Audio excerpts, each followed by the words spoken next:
लेकर जा सकता है और उसका नाम वहां लिखा है, मसीह यीशु।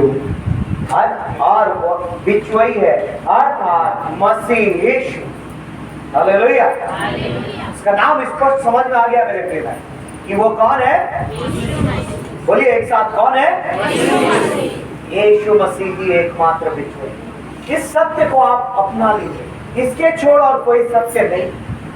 इस बात को समझ लीजिए, अच्छे से गांठ बांध लीजिए कि दुनिया कहीं भी भटके, अगर मोक्ष या उद्धार उसको चाहिए तो यीशु मसीह के द्वारा ही वो सृजनहार परमेश्वर के पास जा सकता है, अन्यथा और कोई रास्ता या मार्ग या बिचवई और कोई नहीं। हम प्रभु के दास लोग परमेश्वर का वचन के माध्यम से आप लोगों को यीशु मसीह तक ला सकते हैं।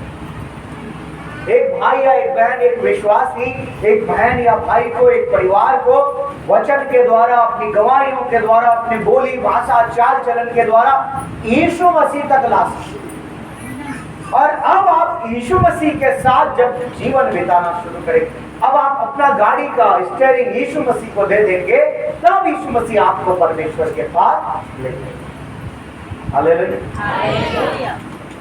परमेश्वर पिता ने, जो कि एकमात्र परमेश्वर है, जो कि आपके और मेरे उद्धार करता परमेश्वर है, उस परमेश्वर ने आपको और मेरे को मिलाने के लिए स्वयं मनुष्य रूप धारण किया, स्वयं अपने आप को पूरी रीति से मनुष्य किया मेरे प्रिय भाई बहनों, और यीशु मसीह के रूप में जन्म लिया।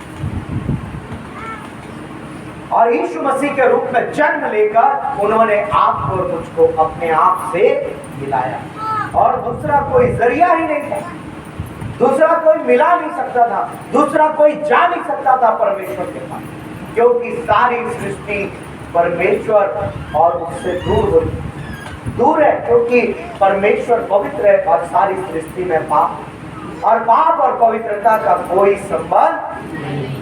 इसलिए परमेश्वर ने अपने आप को ही शून्य कर दिया, अपने आप को ही दीन और नम्र बना लिया, अपने आप को ही मनुष्य रूप बना लिया और हमारे बीच में चल, और अपने आप के द्वारा, यीशु मसीह के द्वारा हमको अपने आप से मिला दिया। हालेलुया। एक माध्यम बनाया कि मेरे ही द्वारा ये लोग आएंगे, और उसको पूरा करने के लिए भी ऐसा नहीं था कि यीशु मसीह आ गया उसके बाद हम सारे लोग जाकर मिल गए। उन्होंने बहुत दुख उठाया, इसलिए तो लोग कहते हैं ना, वो तो अपने आप को बचा नहीं पाया, वो तो क्रूस पर खुद मर गया, उसका एक हिम्मत चुकाया, उन्होंने कोड़े का मार खाया, उन्होंने निंदा अपमान को सहा, नंगा कर दिया गया उनको, है ना, उनको कई थप्पड़ मारे गए जिसकी सीमा नहीं है, मैं बता नहीं सकता कितना ज्यादा उनको मारा गया, पीटा गया, लकड़ी के क्रूस पर उनको चढ़ाया गया, उसका मतलब है श्रापित हो गया। एक बात बताने का समय नहीं है, लेकिन इस बात को आप और मैं बहुत अच्छे से जाने मेरे प्रिय भाई कि उस प्रभु परमेश्वर यहोवा पिता ने अपने रूप को, अपने आप को यीशु मसीह के रूप में जब दिया, तो सारे आपके और मेरे जो पाप और उसका जो कष्ट था स्वयं सहा, उसके बाद आपको और मुझको अपने आप से मिलाया। हालेलुया। और बहुत लोग आपको इस बारे में बता चुके हैं, बहुत सारी बातें आप बहुत अच्छे से जानते हैं, इन बातों का, उसकी मृत्यु का वर्णन आप बहुत अच्छे से जानते हैं कि यीशु मसीह ने आपके और मेरे लिए मृत्यु को सहा कि आपके और मेरे में जीवन आ जाए। उनकी मृत्यु के द्वारा, यीशु मसीह के मृत्यु के द्वारा हम जीवन पा जाए और परमेश्वर के साथ अनंत काल का जीवन हम बिताएं। हालेलुया। उस परमेश्वर ने आपको और मुझको अकेला नहीं छोड़ा, क्योंकि वो आपका और मेरा सृजनहार। उस परमेश्वर ने आपको और मुझको बनाया, रचा और गढ़ा। और जब आप यूहन्ना किताब 1 अध्याय उसके 12 वचन को पढ़ेंगे, पढ़िए एक बार उसको, यूहन्ना सुसमाचार 1 अध्याय 12 वचन में एक बात लिखी, परंतु जितनों ने उसे ग्रहण किया। अब हम सब मनुष्यों के लिए प्रभु यीशु मसीह ने जन्म ले लिया, स्वयं परमेश्वर ने मनुष्य रूप धारण कर लिया और यीशु मसीह बन के वो मनुष्य रूप लेकर इस पृथ्वी पर आ गए, जन्म ले लिया आज से 2000 साल पहले। और अब जितने मनुष्यों ने, जितनों ने, चाहे वो किसी भी बोली भाषा गांव शहर या किसी भी प्रांत का, किसी भी जाति समाज का क्यों, जिस किसी भी मनुष्य ने प्रभु यीशु को ग्रहण कर लिया, उद्धारकर्ता के रूप में स्वीकार कर लिया, अपना समझ लिया, उसने उन्हें परमेश्वर की संतान होने का अधिकार दिया। तो यीशु मसीह ने उस व्यक्ति को परमेश्वर के संतान होने का अधिकार दिया। हालेलुया। अब आप और मैं पहले तो लगता था कि हम तो ऐसे ही हैं, लेकिन जिस दिन से यीशु मसीह को जान लिया, हमने उद्धारकर्ता ग्रहण कर लिया, आप, क्योंकि प्रभु यीशु ने आज से 2000 साल पहले मृत्यु को सह दिया, 2000 साल पहले पाप के और श्राप के लिए हमारे लिए मृत्यु को सहा, क्रूस पर की मृत्यु को सहा, न सिर्फ मृत्यु कहना चाहिए, वरन क्रूस पर की श्रापित मृत्यु को सहा, घोड़े का मार खाया। एक एक बातों के पीछे बड़ी बड़ी लॉजिक है, लगभग 10 बातें हैं वहां पर। यीशु मसीह का शारीरिक रूप से दुख सहना आपकी और मेरी सब प्रकार की भलाई करेगी, और आप बहुत अच्छे से इस बात को जानते हैं। मैंने इस कलीसिया के लोगों को धन्यवाद देते सुना है कि प्रभु तेरे कंगाल हो जाने के कारण मैं धनवान किया गया, प्रभु तेरे कोड़े की मार खाए जाने के कारण मैं चंगा हुआ हूं, प्रभु यीशु तेरे कांटों का मुकुट पहनने के कारण मेरे सारे सोच विचार और जितने पाप मैंने किए थे वो सब क्षमा किए गए, तेरे पवित्र लहू को बहाने के कारण मेरे हर एक अपराध माफ किए गए। और प्रभु यीशु के मृत्यु सहने के कारण आपको और मुझको जीवन मिला। आप लोग धन्यवाद देते हैं ना? मैं जान रहा हूँ इस बात, इसलिए इसको इतना डिटेल नहीं बता। मेरे प्रिय भाई बहन, इतना दुख सहा, इसलिए लोग समझते हैं कि वो तो क्रूस पर लटक गया, मर गया, वो अपने आप को नहीं बचा पाया, हम मनुष्यों को क्या बचाएं। एक्चुअल में वो अपने आप को बचा नहीं रहा था, वरन आपके और मेरे उद्धार के लिए उस प्रक्रिया को पूरा कर रहा था जिससे आपका और मेरा और सारी मानव जाति का उद्धार होने का। हालेलुया। चाहे हम शारीरिक दशा में बीमार क्यों ना हो, चाहे मानसिक दशा में हम डरे हुए सहमे हुए क्यों ना हो, वहां से भी बाहर निकालने के लिए, चाहे हम आत्मिक दशा में हम पापी और अपराधी की श्रेणी में क्यों न गिने जाते हो, वहां से उठाने के लिए हमको, और चाहे आर्थिक दशा में गरीबी, कंगाली और कमी घटी से क्यों न जूझ रहे हो, वहां से बाहर निकालने के लिए, और चाहे पारिवारिक दशा में कितनी भी ज्यादा अशांति, पीड़ा में परेशान करो, उस दशा से बाहर निकालने के लिए प्रभु यीशु ये सारे दुखों को सह रहे थे। ये प्रोसेस था कि आप और मैं और सारी मानव जाति उद्धार को पाए। हालेलुया। लोग समझते हैं कि वो तो मर गया, भूल में पड़े, इसलिए प्रभु यीशु ने कहा ना, शास्त्रियों और फरीसियों को कह दिया, तुम पवित्र शास्त्र और उसकी सामर्थ को नहीं जानते, इसलिए भूल में पड़े हो। आज दुनिया के लोग, मानव जाति, बहुत सारे लोग जो आज अनजान है, मैं उनको दोष नहीं लगा, लेकिन बेचारे लोग अनजान है इसलिए भूल में पड़े, क्योंकि वो ना तो पवित्र शास्त्र को जानते हैं, ना पवित्र शास्त्र की सामर्थ को, की शक्ति, कुछ को नहीं जानने के कारण वो लोग भूल में पड़े। आज हम लोग नहीं जानने के कारण आज भी हम लोग निंदा, अपमान में, दुख में, गरीबी में, क्लेश में, पाप में, तरह तरह के बंधनों में हम लोग आज भी बंधे। लेकिन जब एक व्यक्ति जान लेता है कि यीशु मसीह वहां मर नहीं रहा था, मेरा उद्धार है, यीशु मसीह घोड़े की मार खा नहीं रहा था, वरन मेरी चंगाई के लिए वो दुख सहा, यीशु मसीह के कपड़े उतारे जा रहे थे, वो मेरी गरीबी को दूर करने के लिए कपड़े उतारे जा रहे थे कि मैं भरपूरी का जीवन समझ रहे हैं। किताब में लिखा यीशु मसीह कांटों का मुकुट इसलिए नहीं पहन रहा था कि उसको शौक था, लेकिन आपके और मेरे सिर से, मस्तिष्क से, विचारों से जो पाप हुए थे, उस सारे बंधनों को तोड़ने के लिए उसने कांटों का मुकुट पहना, ताकि आपको और मुझको अनंत जीवन का मुकुट पहनाया जा सके। हालेलुया। लोग सोच रहे थे उसके हाथ और पैरों में कील ठोक दे रहे, लेकिन जो विधि का विधान था उसको बदलने के लिए, उसको अपने सामने से मिटा देने के लिए, विधाता के विधान है भैया, इलाका कर दो, ये बदले नहीं सकन बोलते हैं दुनिया के लोग, बोलते हैं कि वाकई बताइए, जो विधाता है, जो परमेश्वर है, जिसने अगर लिख दिया, जज साहब ने लिख दिया, सुप्रीम कोर्ट के जज ने, उसको कोई पलट। राष्ट्रपति के पास जाते हैं, छोटे जज से और पलटवाने के लिए बड़े बड़े। अब राष्ट्रपति जिसको लिख देगा उसके बाद कहाँ जाएंगे? हमारे भारत देश में अगर राष्ट्रपति महोदय ने सुप्रीम कोर्ट के जज के निर्णय को अगर बदल दिया, उसके बाद कहाँ जाएगा भारत का नागरिक? कहीं नहीं जा सकता, क्योंकि वो राष्ट्र का पति है, मुखिया है, सर्वश्रेष्ठ है। तो जो सर्वश्रेष्ठ परमेश्वर है, जो विधाता है, उसने अगर कुछ लिख दिया तो कोई बदल सकता है? उसको वो स्वयं ही बदल सकता है और दूसरा कोई नहीं।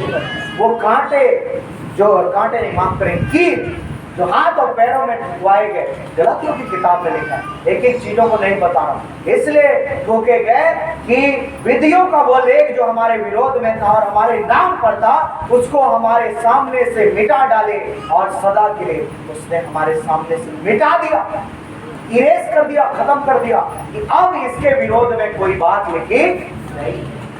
आज आपको और मेरे विरोध में कोई बात नहीं। इसलिए तो प्रभु यीशु मसीह नए नियम में ज्यादातर आप देखेंगे जो यीशु को अपना उद्धार करता मान लेता है, नया सृष्टि हो जाता है, उसका सब कुछ नया हो जाता है, पुरानी बातें बीत जाती हैं, अब उस पर दंड की आज्ञा नहीं होती। सारा दंड हमारे उद्धारकर्ता ने, हमारे परमेश्वर यहोवा पिता ने यीशु मसीह रूप में आपके और मेरे लिए सह लिया। चीज को आपको और मेरे को सत्यता से परख कर देखना है। आज तक आप डॉक्टरों के पास जाते थे अपनी बीमारियों के लिए, यीशु मसीह पर विश्वास करके मेडिसिन मत खा के देखिए, चंगा करने वाला तो एक ही, हालेलुया। विश्वास करके देखिए, आजमा के देखिए कि वाकई चंगाई मेरे को यीशु मसीह के द्वारा मिली या मैं फलाने डॉक्टर के पास गया, ये दवाई लिखे और इससे मैं चंगा। आजमा के देखिए, आपके काम नहीं बन रहे, यीशु मसीह को आजमा के देखिए, आपका कुछ भी नहीं बन रहा है, एकदम अच्छे से परख कर देखिए आप उन कामों के लिए। आपको जैसे मैं धनेश्वरी बहन के लिए कहना, वचन मिलेगा यशायाह नबी किताब 66 अध्याय में, वंश उत्पन्न करने वाला परमेश्वर, मैं कोप बंद करने वाला, मैं क्यों कोप बंद करूं बोलता है। 66 अध्याय को पढ़ेंगे तो आप एक बार आजमा के देखिए। दोनों पति पत्नी को मैं आज कहना चाहता हूं कि आज तक आपने सब कुछ को किया, लेकिन अब उन सारी चीजों को छोड़कर सिर्फ और सिर्फ परमेश्वर पिता को, प्रभु यीशु को आप काम कर देंगे। दूसरों को भी बोलेंगे तो शायद काम नहीं, लेकिन एक बार पूरे मन से आप परमेश्वर पिता को बोलिए अपने काम, और वो काम करेंगे या नहीं करेंगे आ जाए। आज हरि कीर्तन दयावती ने उसको आजमाया और आज पाया। 10 वर्ष हो गए थे उनके विवाह, लेकिन आज 11 साल मेरे प्रिय भाई, आज परमेश्वर ने उनके कोप को खोला और एक सुंदर संतान को। हालेलुया। सब परमेश्वर। अब कोई कुछ भी बोलेगा, ये लोग प्रभु को छोड़ देंगे, विश्वास इनका डगमगाएगा, कोर्रा पिटान देने से भी ये लोग नहीं छोड़ेंगे, जहां चले जाए तो चले जाए। हालेलुया। क्योंकि परमेश्वर के प्रेम को उन्होंने पाया, जो संसार नहीं कर सकता उस काम को परमेश्वर ने हाथ बढ़ाकर कर दिया। पिछली बार मैंने आया था तो प्रचार किया था ना इस बात को, जिस काम को कोई नहीं कर सका, यीशु मसीह ने उस कोढ़ी को हाथ बढ़ाकर ऐसा छू लिया। कोढ़ी को कोई छूता नहीं था उस समय, लेकिन उस काम को यीशु मसीह ने हाथ बढ़ाकर छू लिया और तुरंत वो क्या हो गया? किसी को याद है कि भूल गए? आगे पाठ पीछे से पाठ, बहुत सुंदर दीदी, प्रभु आशीर्वाद। तो मेरे प्रिय भाई बहन, परमेश्वर ने आपको और मुझको इस संसार में, परमेश्वर अपनी महिमा के लिए उद्धार, मुक्ति, मोक्ष सिर्फ और सिर्फ परमेश्वर के द्वारा, जितनों ने ग्रहण कर लिया उद्धारकर्ता के रूप में, सबको परमेश्वर की संतान होने का अधिकार दिया। और आप जन संहिता की किताब और बहुत सारे जगहों में आप पढ़ेंगे, परमेश्वर ने, मैं यहाँ पर प्रचार भी किया हूँ, शायद दिसंबर महीना में किया था, कि परमेश्वर ने आपको और मेरे को सृष्टि के आरंभ से पहले ही आपको और मेरे को चुन लिया, हमको ठहराया था, अपनी पुस्तक में आपके और मेरे बारे में सब कुछ लिख लिया था कि आपका और मेरा जन्म जो होना है वो ऐसे ही व्यर्थ नहीं है, ये परमेश्वर की ओर से।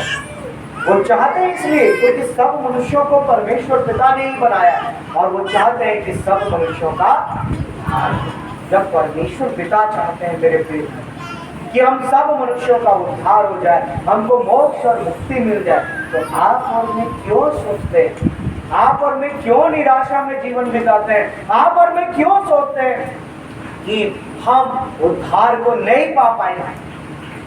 ये हमारी शक्ति, हमारे सामर्थ्य से नहीं हुआ, वरन परमेश्वर के अनुग्रह से और उसकी बड़ी दया से हमारा उद्धार दिखाया गया। अभी देख करो अनुराग भाई को और पता नहीं, आपका और मेरा उद्धार और सारी मानव जाति का उद्धार परमेश्वर की बड़ी दया और उसके अनुग्रह से हुआ। ये हमारी शक्ति, हमारे सामर्थ्य से नहीं, ये परमेश्वर के अनुग्रह से, परमेश्वर की दया, क्योंकि उसकी इच्छा है, परमेश्वर की चाहत है ये।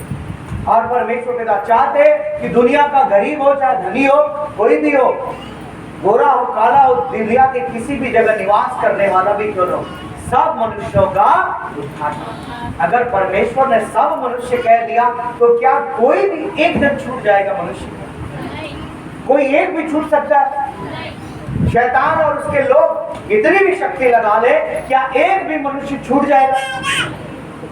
थोड़ा कॉन्फिडेंटली बोलिए हाँ या नहीं, तो नहीं, हाँ तो हाँ, उसमें कुछ नहीं। आपको लगता है विश्वास नहीं है तो नहीं होगा, बोल दीजिए विश्वास है परमेश्वर और उसकी सामर्थ्य पर, परमेश्वर और उसकी युक्ति पर और उसके पुत्र के बलिदान पर। अगर आपको विश्वास है तो बोलिए सब मनुष्यों का उद्धार